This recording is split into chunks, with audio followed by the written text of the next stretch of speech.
Dominique Strauss-Kahn entre les mains de la police à New York. L'abolition de la peine de mort en France. Il y a 22 ans, l'ancien dictateur rentrait à Santiago du Chili après 16 mois de détention à Londres. Le dictateur, c'est Pinochet. Bonjour Pauline Jacot. Bonjour à tous. Le caudillo a effectivement été libéré au début du mois de mars de l'année 2000. Incarcéré en Angleterre, Pinochet rentre donc chez lui. Lui qui a dirigé le Chili d'une main de fer de 73 à 90. 17 années de dictature sanglante, Pauline. Le 2 mars 2000, Pinochet quitte donc Londres et s'engouffre dans un Boeing médicalisé de l'armée chilienne. 5 heures plus tôt, sa procédure d'extradition était annulée. Le ministre de l'Intérieur britannique tente de se justifier. Le général Pinochet est trop faible. Il ne peut pas être jugé. Shame, honte, crient les députés de la Chambre des communes. L'ancien dictateur fuit l'Angleterre. Quelques heures plus tard, il atterrit sur le tarmac de l'aéroport de Santiago.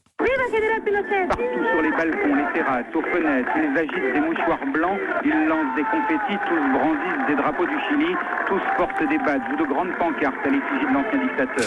Au début des années 2000, une partie de la société chilienne, de l'armée, de la classe politique soutient encore Pinochet. Il avait été arrêté 2 ans plus tôt dans une clinique londonienne à la demande des autorités espagnoles. Motif, l'ex-dictateur chilien est accusé d'avoir assassiné des ressortissants espagnols entre le 11 septembre 1973 et le 31 décembre 1983.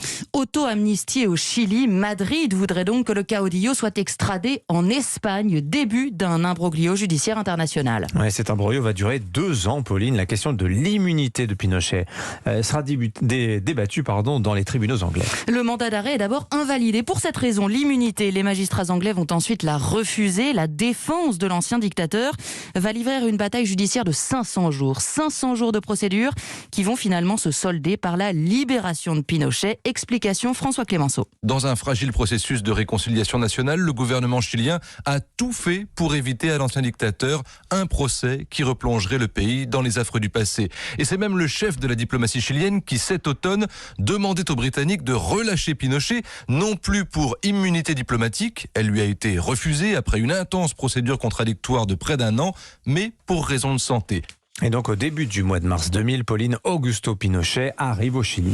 Et même s'il est acclamé, la justice de Santiago l'attend de pied ferme. Il est mis en examen, mais encore une fois, son état de santé empêche toute procédure. Isabel Allende, la fille de l'ancien président, témoigne sur Europe 1. Chaque fois qu'il y a une possibilité de faire justice, il devient très malade. On va voir, mais c'est normal que le procès doit commencer et c'est normal que nous attendons faire de la justice. Interrogé, assigné à résidence, Pinochet sera à nouveau mis en examen, mais il meurt en 2006 à 91 ans d'une crise cardiaque. L'homme à la tête d'une dictature qui a fait 3000 morts ne sera jamais jugé.